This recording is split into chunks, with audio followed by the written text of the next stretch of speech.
मेरी साधना को सजीव एवं पूर्ण बनाने के लिए मेरे ही प्रभु के रूप में विराजमान आप सभी सत्संग प्रेमी माताओं, बहनों और भाइयों के चरणों में सादर प्रणाम।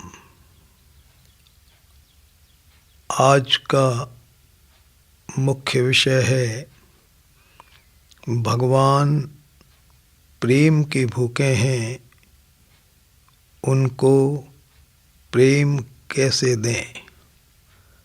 भाग 10।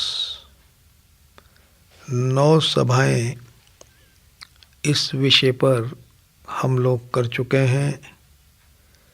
आज इस मुख्य विषय के अंतर्गत जिस विषय की हम चर्चा कर रहे हैं वह है परिवारजन भगवान के स्वरूप हैं, उनको प्रेम कैसे दें।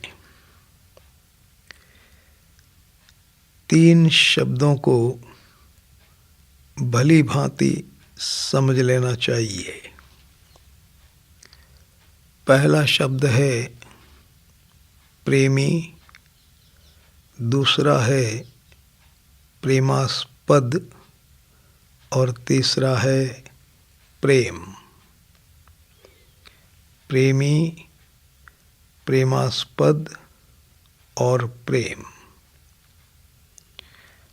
जो अपने प्रेमास्पद को प्रेम देता है उसको कहते हैं प्रेमी। जिसको प्रेम दिया जाता है प्रेमी के द्वारा उसको कहते हैं प्रेमास्पद। प्रेमी अपने प्रेमास्पद को जो प्रसन्नता देता है उसका नाम है प्रेम। प्रेम का मतलब है प्रसन्नता देने की भावना रखना और प्रसन्नता देना।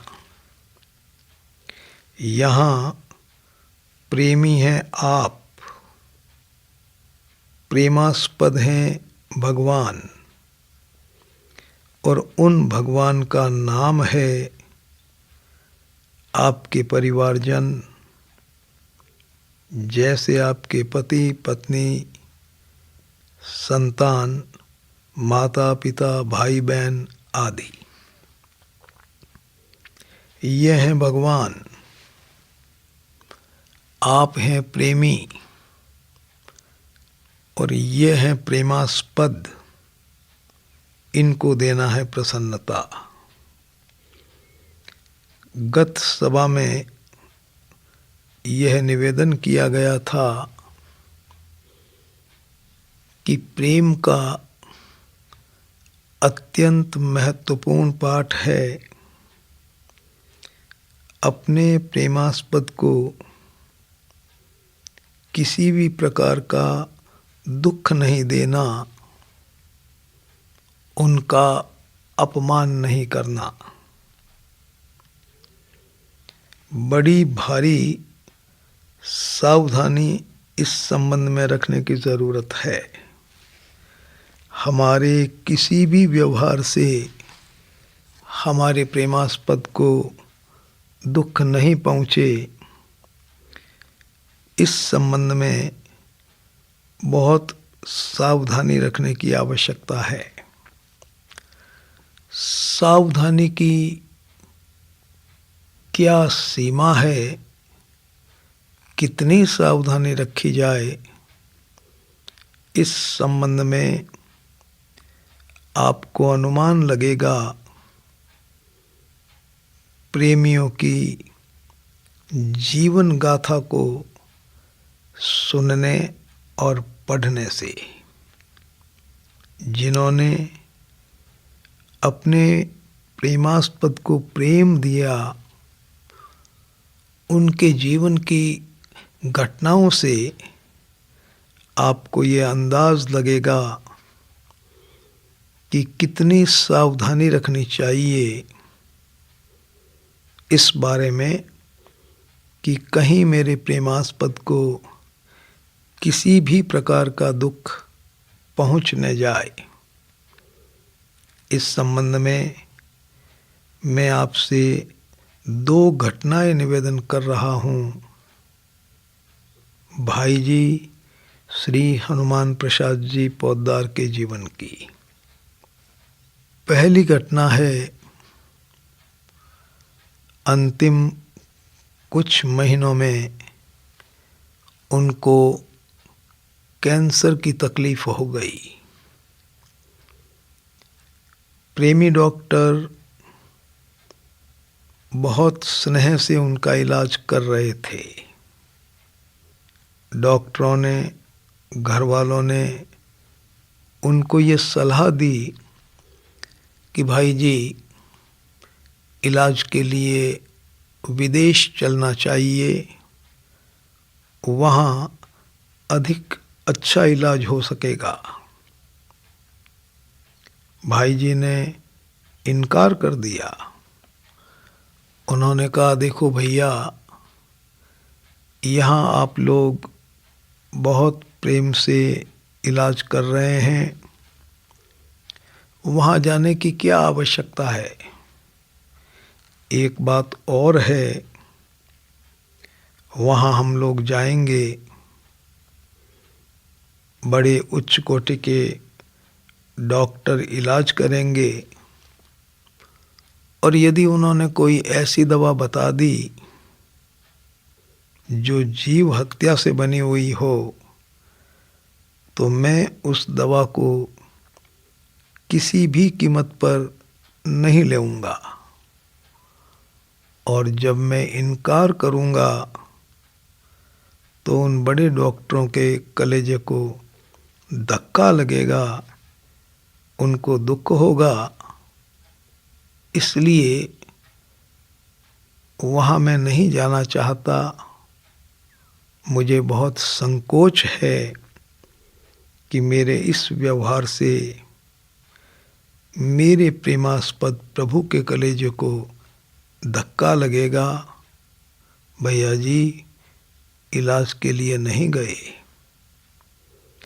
दूसरी घटना, एक वृद्ध माताजी ने आग्रह किया कि भाई जी कुछ दिनों के लिए मैं आपका भोजन बनाऊंगी।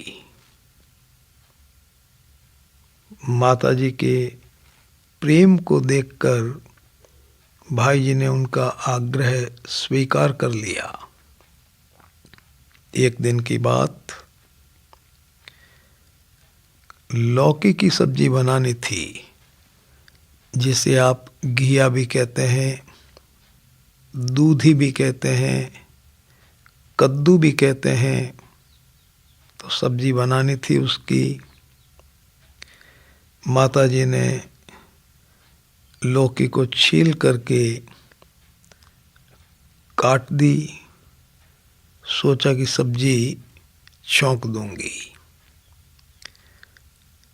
इधर राजस्थान में खेतों में होता है एक प्रकार का फल जिसे तूंबा कहते हैं। बकरी बड़े प्रेम से खाती है उस तूंबे को। बहुत खारा होता है।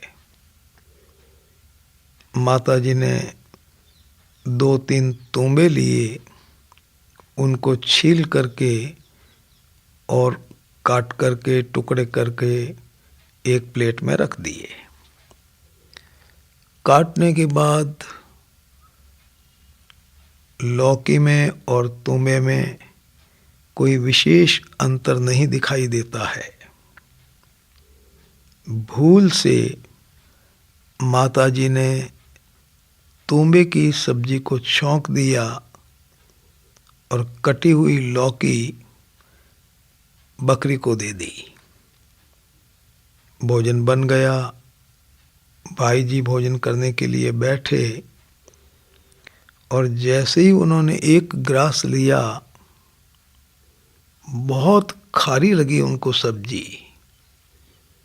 भाई जी समझ गए कि प्रेमी माँ से अन्न जाने में भूल हुई है। यदि माँ को बताया जाएगा तो माँ के कलेजे को धक्का लगेगा। कुछ नहीं बोले, सारी सब्जी खा गए। एकदम खारी सब्जी। अंदर का भाव ये था कि माँ के कलेजे को दुख न पहुँचे, प्रेमास्पद प्रभु को दुख न हो। भाई जी के भोजन करने के पश्चात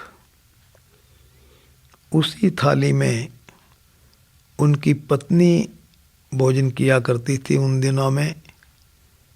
तो पत्नी ने भोजन लिया और जैसे ही पहला ग्रास मुख में रखा, खारापन तो था उस थाली में। उन्होंने कुछ बोलना चाहा, भाई जी सामने खड़े थे, इशारा कर दिया, बोलना नहीं है। भाई जी की धर्मपत्नी समझ गई, कुछ नहीं बोली, भोजन कर लिया। बहुत आनंद के साथ भोजन हो गया। कोई 15-20 दिन के बाद पता नहीं किस तरह से इस घटना की जानकारी उन माताजी को हुई। माताजी भाई जी के पास गईं और बड़े भरे हृदय से कहा कि भाई जी, आपने ये क्या कर दिया? इतनी खारी सब्जी आप खा गए, मुझे बता देते। भाई जी ने मुस्करा करके कहा कि माँ, उस भोजन में, उस सब्जी में प्रेम का मिठास भरा था। कैसे मैं आपको बताऊं? आपको दुख होता और प्रेम के कारण से उस सब्जी का स्वाद ही बदल गया। भैया जी, बड़ा ध्यान रखा भाई जी ने अपने जीवन में, मेरे प्रेमास्पद प्रभु के कलेजे को धक्का आने लगे। भगवान श्री राम का वनवास हो गया।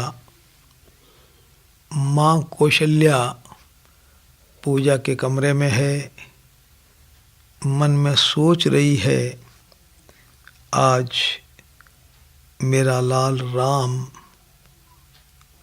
राजगद्दी पर बैठेगा, युवराज बनेगा। मैया को अभी तक इस बात की जानकारी ही नहीं हुई कि रात्रि में किस तरह से 2 वरदान मांग लिए गए, कोई जानकारी नहीं। राम जी माँ के कई से मिले, सारी जानकारी हुई। कौशल्या मैया के पास आए।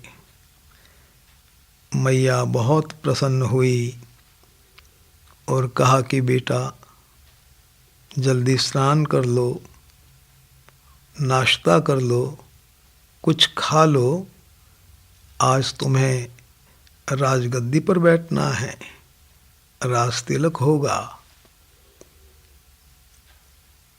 सोचा राम जी ने, मैया को क्या कहूँ, कितना बड़ा दुख होगा सुन करके कि मैं वनवास में जा रहा हूँ। सत्य भी बोलना है, ध्यान भी रखना है। राम जी ने कहा कि माँ, पिताजी ने मुझे राजा बना दिया, बस थोड़ा सा अंतर रह गया, अयोध्या का नहीं, जंगल का राजा बनाया है। बहुत सुंदर बात रामचरितमानस में लिखी गई। भगवान ने कहा, पिता दीन मुई कानन राजू, पिता दीनमोई कानन राजू, पिताजी ने मुझे जंगल का राज्य दे दिया। भैया जी, बहुत ध्यान रखना पड़ता है कहीं मेरे प्रेमास्पद के कलेजे को चोट नहीं पहुंच जाए, धक्का न लग जाए। दुख नहीं देना है, इस संबंध में आगे की बात है कि यदि दुख आने की संभावना बन जाए तो प्रेमी को ये चाहिए कि वो उस दुख को रोकने का प्रयास करे। प्रेमी को पता चल जाए कि मेरे प्रेमास्पद पर कोई दुख आ सकता है, उसकी संभावना बन गई है, तो उसे रोकने का प्रयास करना चाहिए। इस संबंध में माँ कौशल्या के जीवन की बात महत्वपूर्ण है। कौशल्या जी को जानकारी हुई कि कई ने 2 वरदान मांग लिए हैं। राम वन में जा रहे हैं। माँ को दुख हुआ, लेकिन ज्यादा दुख किस बात का हुआ? ज्यादा दुख इस बात का हुआ कि राम वन में चले गए तो राजा को, भरत को और प्रजा को बहुत बड़ा धक्का लगेगा, बहुत भारी दुख होगा। बहुत सुंदर बात कौशल्या जी ने राम जी को कही कि बेटा, तुम वन में जा रहे हो, पिताजी ने राज्य देने का कहा और वन दे दिया, इसका मुझे लेश मात्र भी दुख नहीं है। लेकिन मुझे इस बात का बड़ा भारी दुख है कि तुम्हारे बिना राजा, प्रजा और भरत को महान दुख होगा। रामचरितमानस की मूल वाणी मैं आपसे निवेदन करूं। मैया ने कहा, राजु देन कही दीन बन, मोहिने सो दुख लेश। राजु देन, राज देने का कहा और दीन बन, बन दे दिया। राजु देन कही दीन बन, मोहिने सो दुख लेश। मुझे उसका लेश मात्र भी दुख नहीं है, लेकिन दुख किस बात का है? तुम बिनु भरतई भूपति ही प्रजई प्रचंड कलेश। तुम बिनु भरती ही भूपति ही प्रजई प्रचंड कलेश।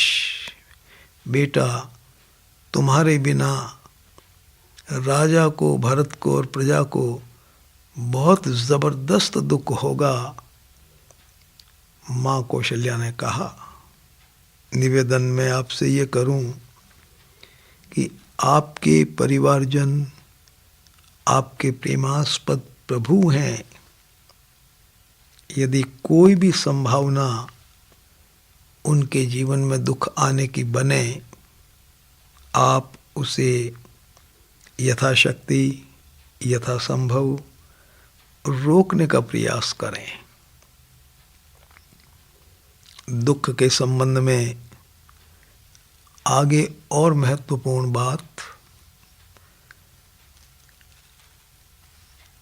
भूतकाल में किसी की भूल के कारण यदि आपके परिवारजन को कोई दुख पहुंचा हो, तो आप प्रेमी होने के नाते उस भूल को कभी नहीं दोहराएंगे।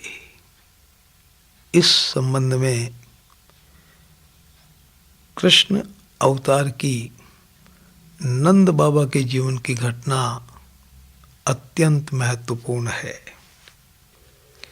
आप सब जानते हैं भगवान कृष्ण का लालन पालन हुआ वृंदावन में यशोदा मैया और नंद बाबा की गोद में। भगवान ने बाल लीलाएं की, सबको जबरदस्त आनंद मिला। ब्रज में बड़ा भारी उत्साह, बड़ा भारी आनंद। भगवान कुछ बड़े हुए, विचार बना मथुरा जाने का। बाबा को कहा, बाबा मैं मथुरा जाऊंगा। मैया को कहा, माँ मैं मथुरा जा रहा हूँ। दुख हुआ, वियोग की जबरदस्त वेदना, गोपियों को बड़ा भारी दुख, ब्रजवासियों को वियोग की बहुत भारी वेदना। भगवान ने निश्चय कर लिया मथुरा जाने का। यशोदा ने बाबा से कहा, आप साथ जाइए और कन्हैया को मथुरा पहुंचा दीजिए। बाबा साथ गए। शाम को 5-6 बजे के आसपास लौटने वाले थे। यशोदा बैठी हुई है, घड़ी में 5 साढ़े 5 बज रहे हैं। नंद बाबा का इंतजार कर रही है।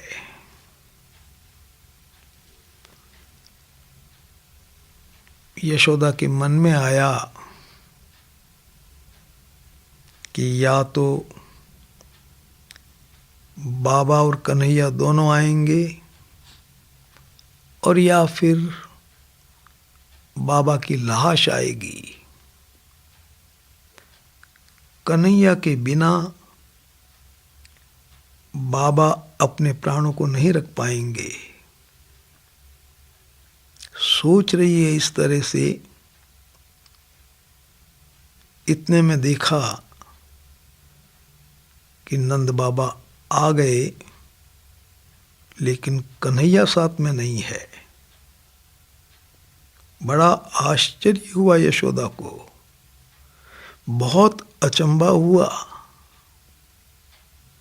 कन्हैया के बिना बाबा प्राण सहित कैसे आ गए? यशोदा के मन की बात बाबा को पता चल गई और बाबा ने यशोदा के प्रश्न का उत्तर देते हुए कहा, यशोदे तुम ठीक सोचती हो यशोदे कि मैं कन्हैया के बिना प्राण सहित कैसे आ गया। यशोदे ये प्राण तो निकलने वाले ही थे, ये निकल ही जाते। मैं इन प्राणों के साथ कभी आ ही नहीं सकता था। तुम ठीक सोचती हो यशोदे, तुम्हारा सोचना एकदम ठीक है। लेकिन यशोदे जब मैं वहाँ से चलने लगा तो कन्हैया मेरी गोद में आकर बैठ गया। मेरी ठुड्डी पकड़ करके कहा, बाबा तू चल, मैं जल्दी आऊँगा। यशोदे जब हमारे लाला ने रामा अवतार लिया था और हमारे लाला वन में गए थे, तो पीछे से पिता दशरथ ने प्राणों का परित्याग कर दिया। यशोदे जब हमारे लाला वन से लौटे तो उनको पिता के न रहने का दुख हुआ।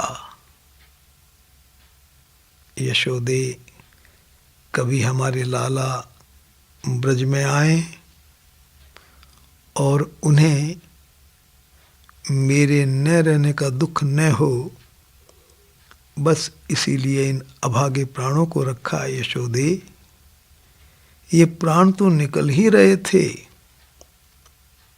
लेकिन लाला ब्रज में आए और लाला को पिता के न रहने का दुख न हो। एक बार दुख हो चुका है ना यशोदे,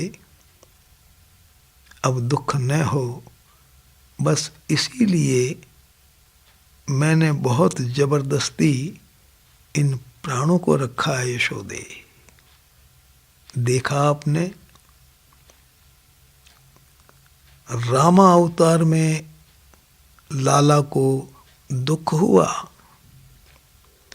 और कृष्णावतार में उस बात का ध्यान रख रहे हैं प्रेमी नंद बाबा। हमें भी ये सीखना है कि हमारे परिवार के किसी भी सदस्य को जो साक्षात परमात्मा का स्वरूप है, भूतकाल में किसी प्रकार का दुख पहुंच गया हो तो हम उस भूल को नहीं दोहराएं। यह है दुख के संबंध में विचित्र बात। इसके आगे चलें,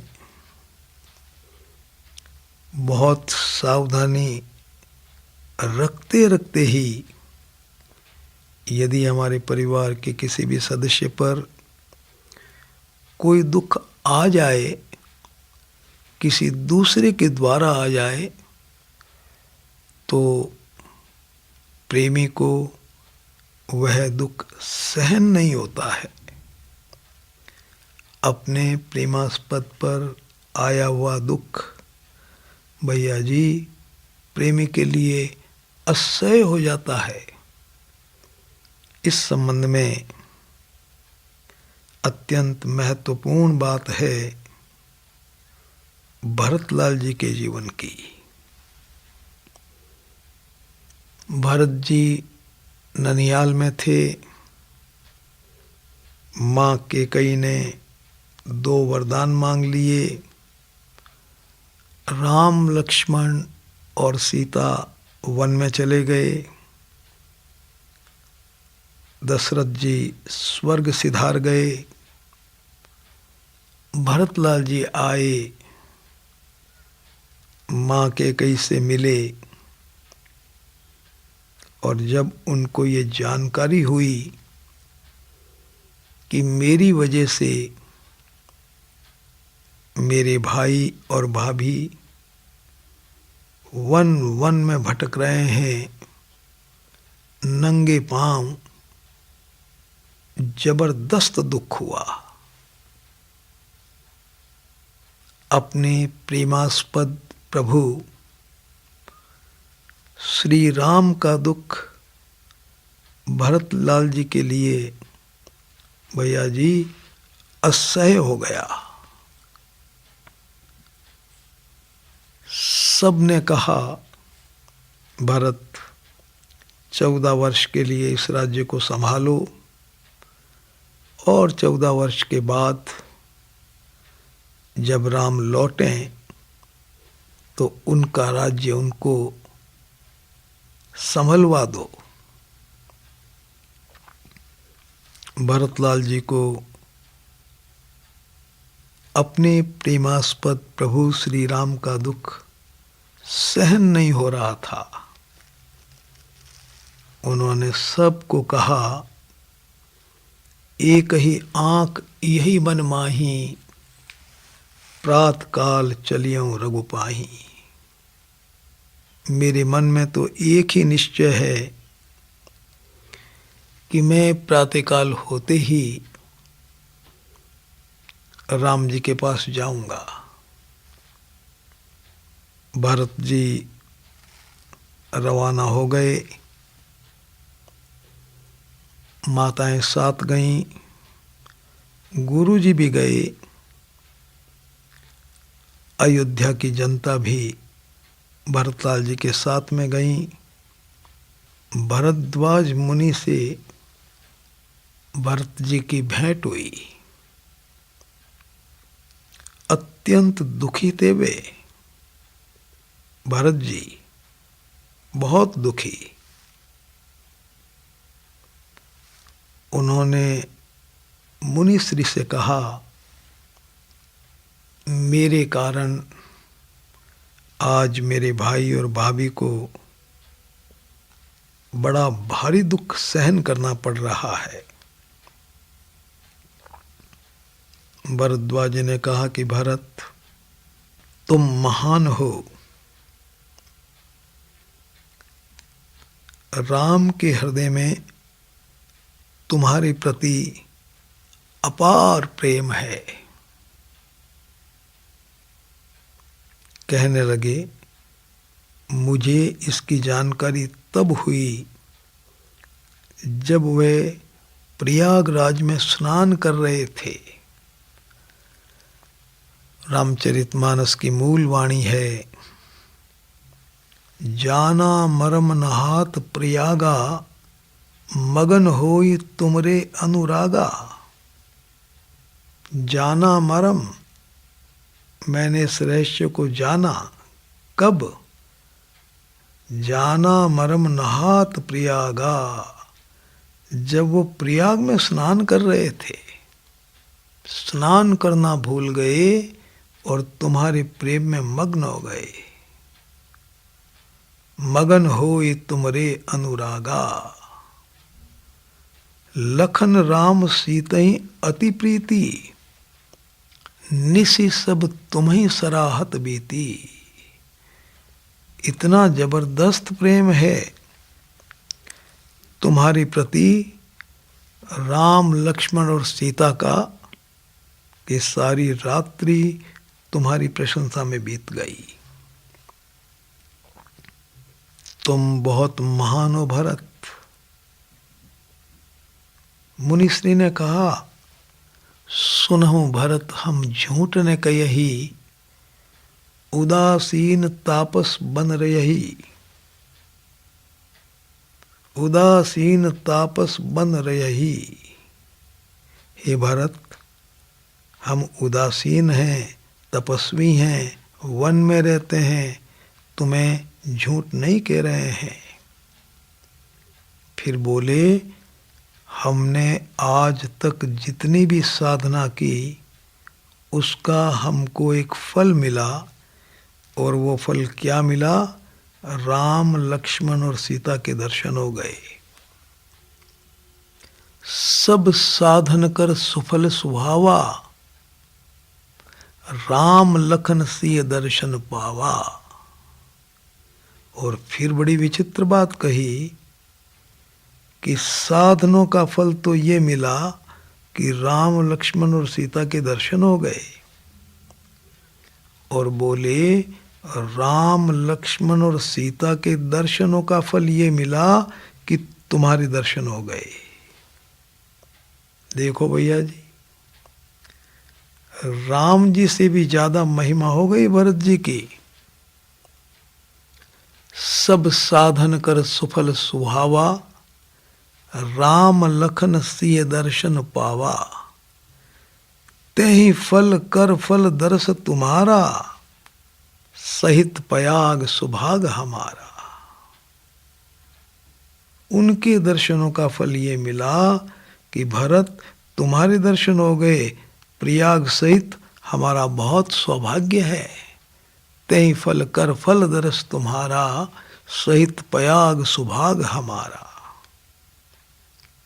इतने महान थे भैया जी भरत जी, इतने जबरदस्त प्रेमी, लेकिन उनको अपने प्रेमास्पद प्रभु श्री राम का दुख इतना असह्य हो गया, उन्होंने कहा, मुनिश्री से कहा, कहने लगे, मुनि समाज अरु तीर्थ राजू, सांच्यूं सपत अगाई अकाजू। मुनियों का समाज है, तीर्थों का राजा प्रयाग है, यहाँ सच्ची सौगंध भी खाना पाप है। मुनि समाज अरु तीर्थ राजू, सांच्यूं सपत अगाई अकाजू। ऐ थल जो किछु कहिए बनाई, ऐ सम अधिक ने अग अदमाई। इस स्थान पर यदि कोई बात बनाकर कही जाए तो उससे बड़ा पाप नहीं होगा कोई। ऐ थल जो किछु कहिए बनाई, ऐ सम अधिक ने अग अदमाई। तुम सर्वज्ञ कहूं सतभाऊ।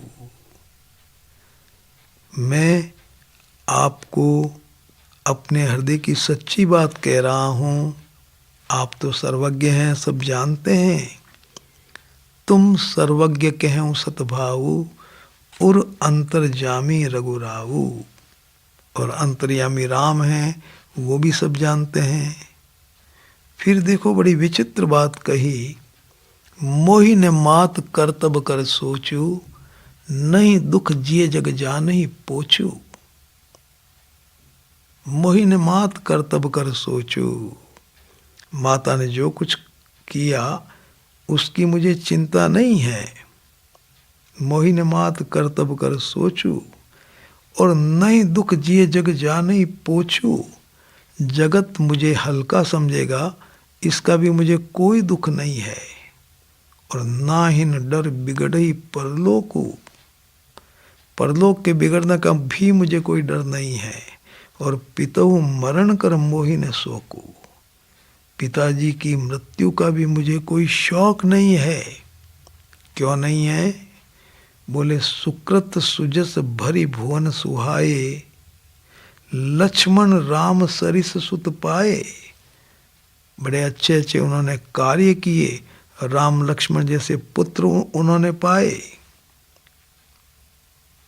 लक्ष्मण राम सरिस सुत पाए, और राम विरह तजि तन छन भंगु, भूप सोचकर कवन प्रसंगु।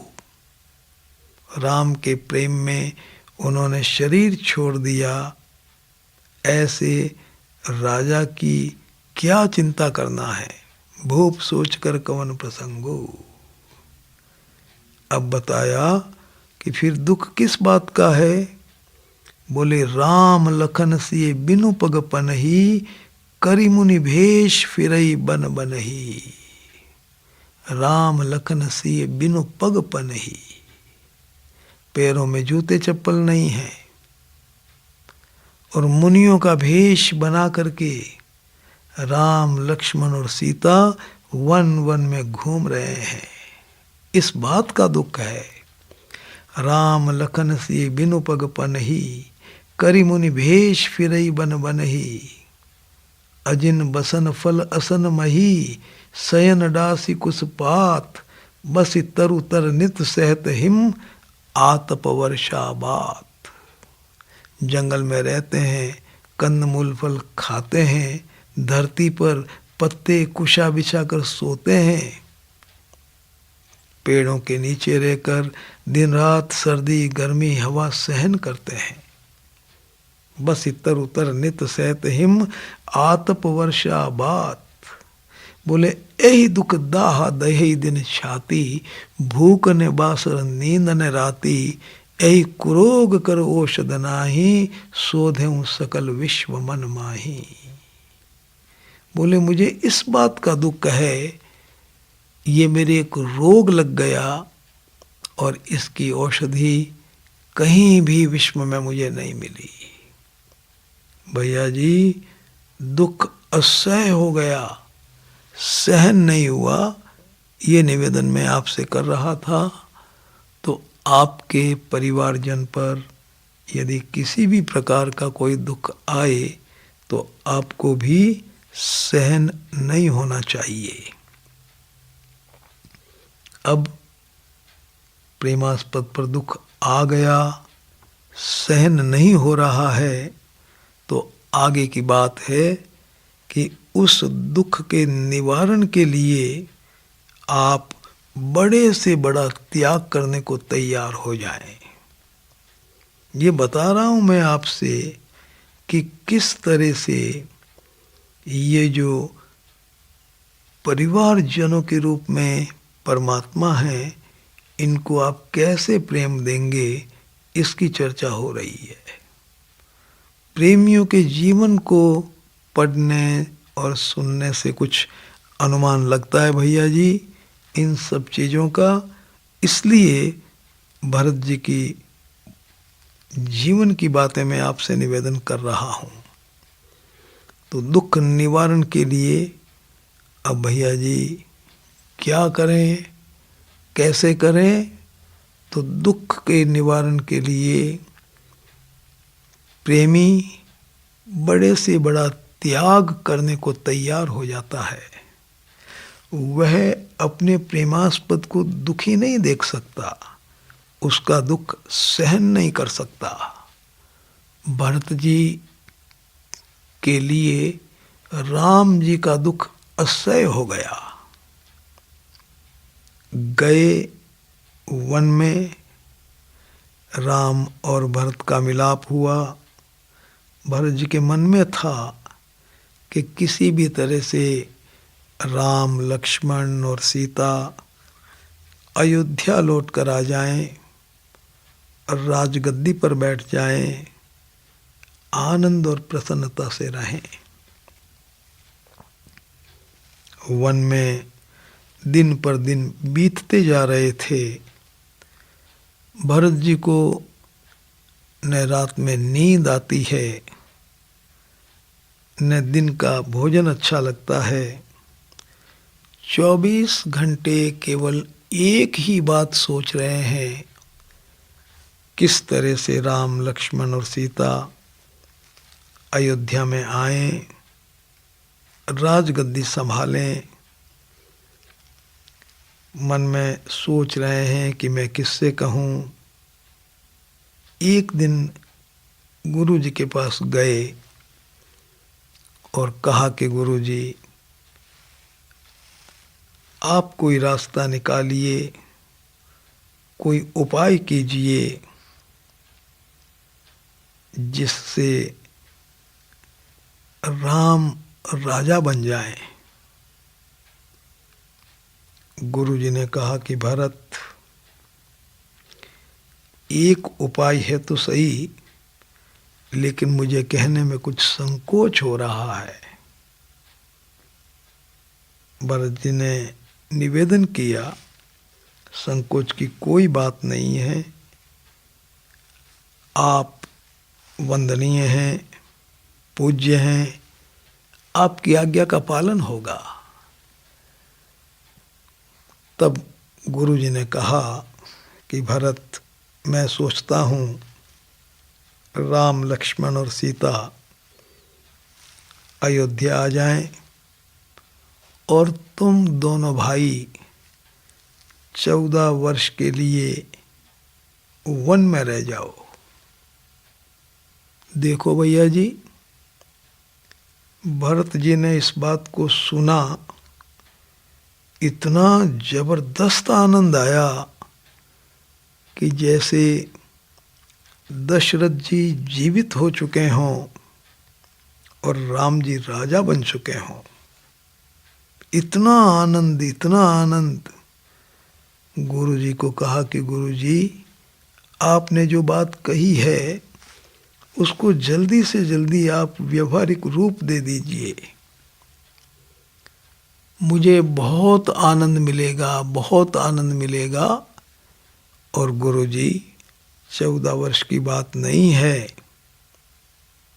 राम की प्रसन्नता के लिए यदि मुझे आजीवन वन में रहना पड़े, मैं रह जाऊंगा।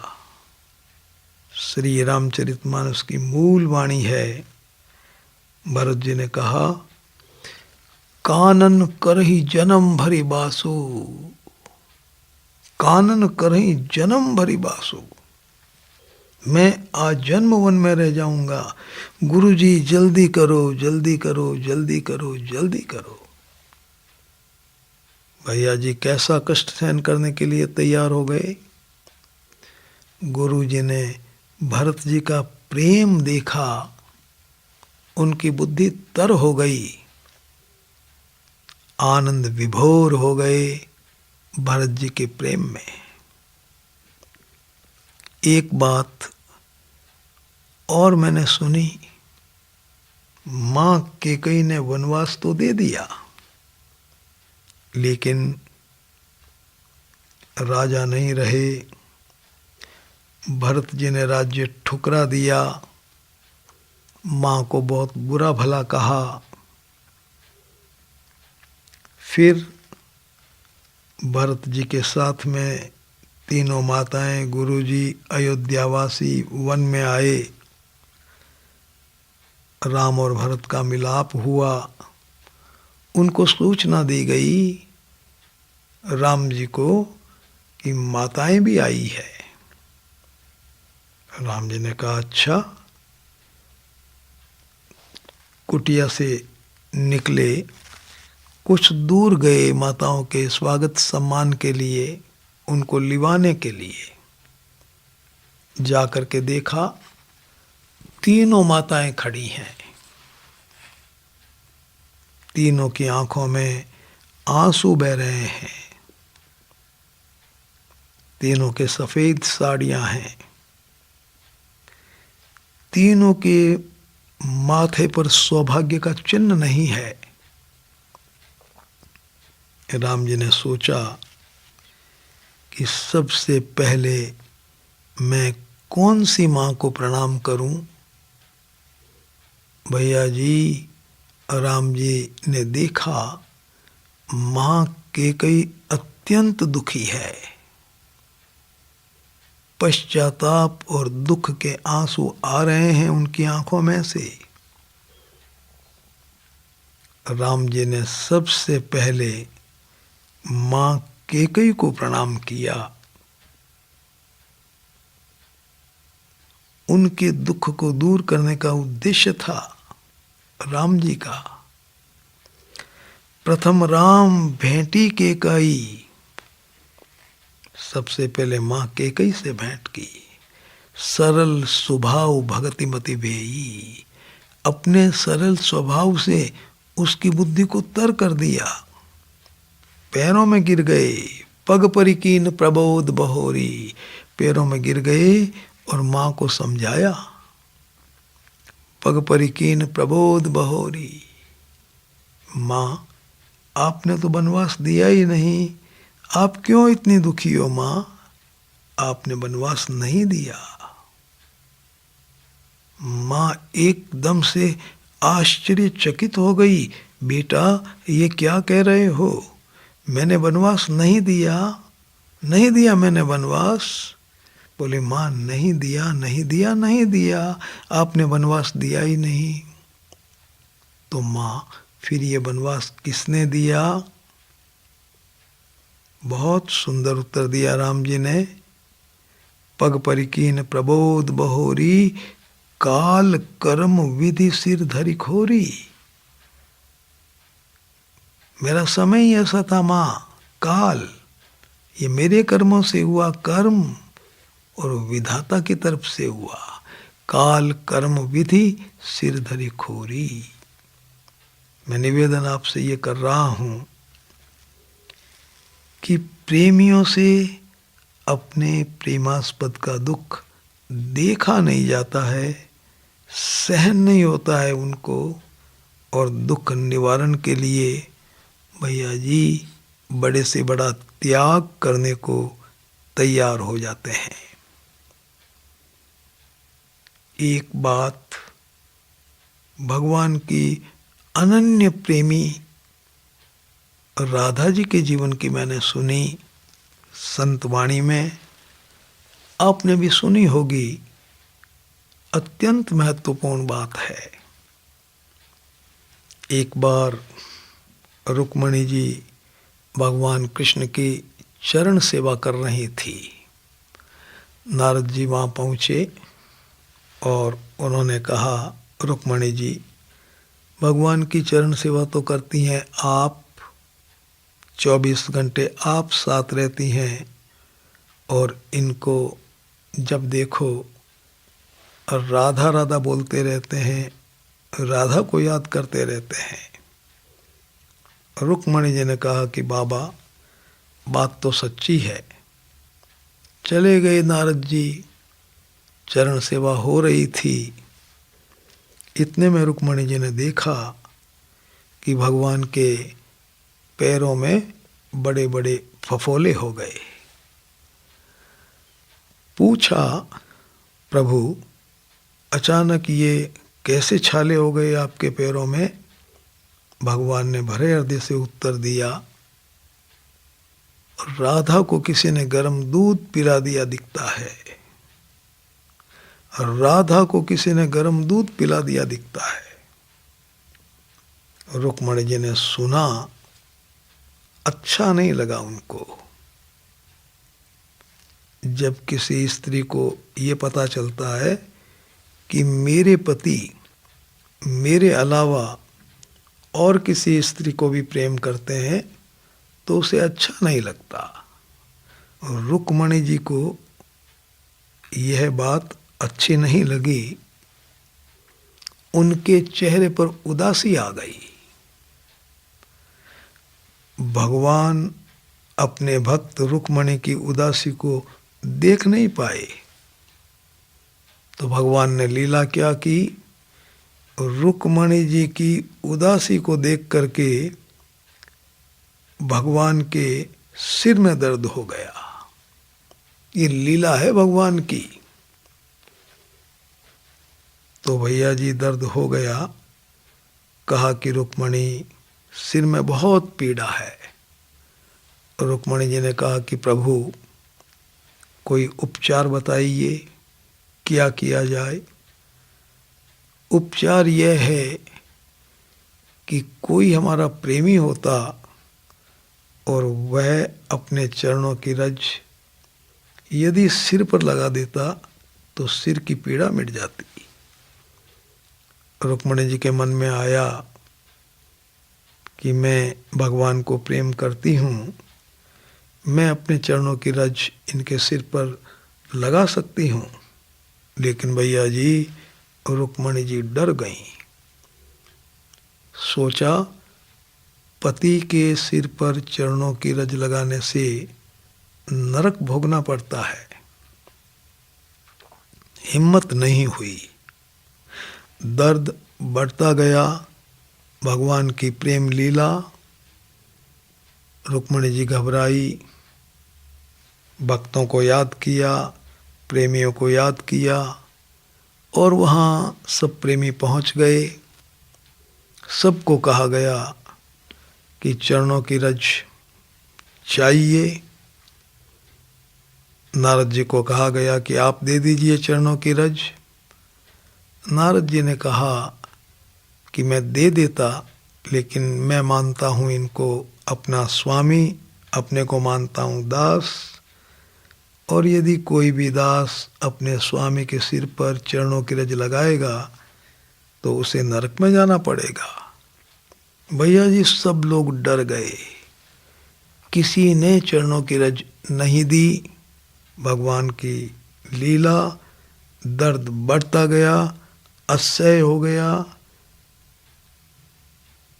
प्रेमी दुखी हो गए। क्या किया जाए? नारद जी को कहा कि नारद जी, तीनों लोकों में आप बहुत जल्दी से जा सकते हैं, जाइए और किसी प्रेमी के चरणों की रज लेकर आइए। नारद जी गए, तीनों लोकों में घूम गए। भैया जी कोई भी चरणों की रज देने के लिए तैयार नहीं। भगवान के सिर पर चरणों की रज कैसे लगाई जाए? वृंदावन पहुंचे, देखा राधा और गोपियों को, प्रेम में मग्न हैं, आंखें बंद हैं, ध्यान में लीन हैं। नारद जी ने सोचा कि क्या किया जाए। भगवान के नाम की आवाज लगाने लगे, कृष्ण कृष्ण कृष्ण। जब अपने प्रेमास्पद के नाम की आवाज राधा के कान में पहुंची, आंखें खुली, आगे देखे नारद बाबा, प्रणाम किया। बाबा कहाँ से आ रहे हो? बोले, आ तो मैं द्वारकापुरी से रहा हूँ। अरे द्वारकापुरी से? हमारे कृष्ण ठीक है ना? कृष्ण ठीक है राधा, लेकिन उनके सिर में दर्द है। राधा ने सुना, कब हुआ, कितना हुआ, क्या इलाज करवाया, आप यहाँ क्यों हैं? बहुत से सवाल पूछे। नारद जी ने कहा कि राधा, कहीं भी दवा नहीं मिल रही है। क्या दवा है मुझे बताइए। नारद जी ने कहा कि कोई उनका प्रेमी होता और चरणों की रज उनके सिर पर लगा देता, दूर हो जाती पीड़ा। राधा ने कहा, बाबा प्रेम देना तो वो जानते हैं, मुझे प्रेम देना नहीं आता। प्रेमी तो वही हैं, लेकिन जैसी भी मैं प्रेमी हूँ उनकी छोटी बड़ी, ले जाइए आप चरणों की रज और लगा दीजिए उनके सिर पर। तब नारद जी ने कहा कि राधा, क्या तुम बावरी हो गई हो? क्या तुम नहीं जानती, अपने पति कृष्ण के सिर पर चरणों की रज लगाने से तुम्हें नरक में जाना पड़ेगा? राधा का जवाब था, बाबा मैं भली भांति जानती हूँ कि पति के सिर पर चरणों की रज लगाने से मुझे नरक में जाना पड़ेगा। मैं इस बात को भली भांति जानती हूँ, लेकिन बाबा एक जन्म नहीं, करोड़ों जन्मों तक मैं नरक की यातनाओं को भोग लूंगी, लेकिन अपने प्रेमास्पद श्री कृष्ण के सिर की पीड़ा को मैं एक पल भी सहन नहीं कर सकती, नहीं कर सकती, नहीं कर सकती। ले जाइए चरणों की रज और लगा दीजिए उनके सिर पर। ये है भैया जी प्रेमी राधा के जीवन की एक घटना, जिससे आपको ये अंदाज लगेगा कि अपने प्रेमास्पद के जीवन में यदि कोई दुख आ जाता है तो प्रेमी को सहन नहीं होता और उस दुख के निवारण के लिए बड़े से बड़ा त्याग करने को तैयार हो जाता है। हम सब अपने परिवार में पधारे हुए भगवान को प्रेम दें, इन सब घटनाओं को अपना सहारा बनाते हुए अपने जीवन को प्रेम से ओतप्रोत करें। इसी सद्भावना के साथ सभी भाई बहनों को सादर प्रणाम।